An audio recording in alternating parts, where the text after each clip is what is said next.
Prime Minister Theresa May of the United Kingdom said military action was the only option in Syria after an alleged chemical attack. BBC political correspondent Ben Wright joins us now to discuss her statements and reaction there locally. Ben, how is the strike on Syria being received by Parliament in general? Well, what's fascinating about this is that Parliament has been bypassed. Theresa May decided to join this missile strike on President Assad's chemical weapons facilities without members of Parliament having a say first. MPs have been away for the last 2 weeks on their Easter recess. They haven't been around.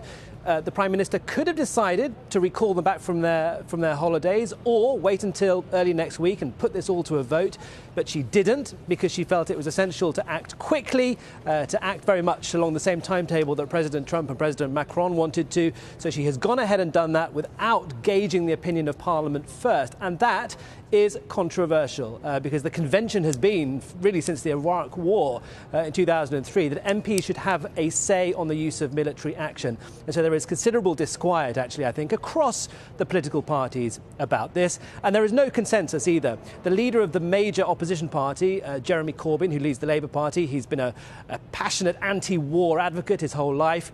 He doesn't think this was a good idea. He thinks that Theresa May should have waited, try and find some sort of diplomatic way through this, and accused her of just following President Trump's orders. So this is politically controversial in Westminster. Interesting. You've got some similarities to the way it's being seen in Washington with President Trump. In what ways has Prime Minister May characterized the strike? What details has she given the public about why it was necessary for the UK to participate? Well, she has said that in her view it was in Britain's essential national interest. I think that's a pretty hard argument for many people to understand. I think to help that argument, she links the use of chemical weapons in Syria very directly to the poisoning on the streets of a British city, Salisbury, against a former Russian agent just a few weeks ago, and ties the two together, and has said in a press conference this morning after this missile strike that it's essential that a very clear message is sent that the use of chemical weapons in any capacity, whether on a battlefield far away or on the streets of a Western city, simply cannot be tolerated. And that's the argument that she has used to explain Britain's participation in this. But she's also been very careful and clear to say that in her view this is a very limited action done specifically for those reasons. This isn't about wanting to get into the Syrian civil war.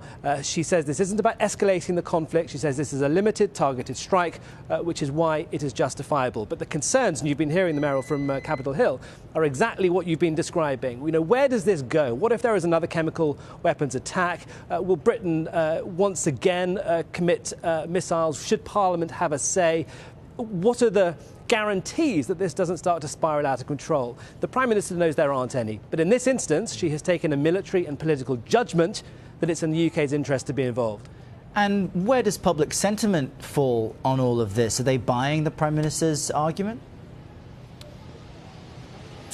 Hard to gauge. There was some polling a couple of days ago suggesting that very few people, perhaps about 20%, of the public would support a missile strike when they were asked then. But, you know, public opinion is fluid. I don't get a sense this is something that is really gripping the nation at the moment. You know, I think this doesn't feel like the beginning of a much more serious conflict.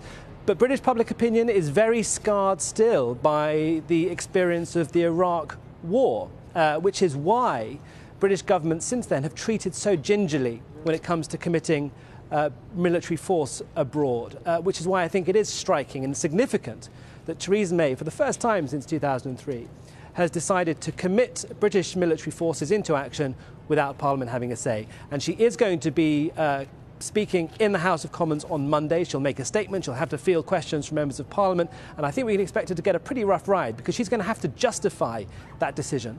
Yeah, expect a raucous House of Parliament there on Monday. BBC's Ben Wright in London.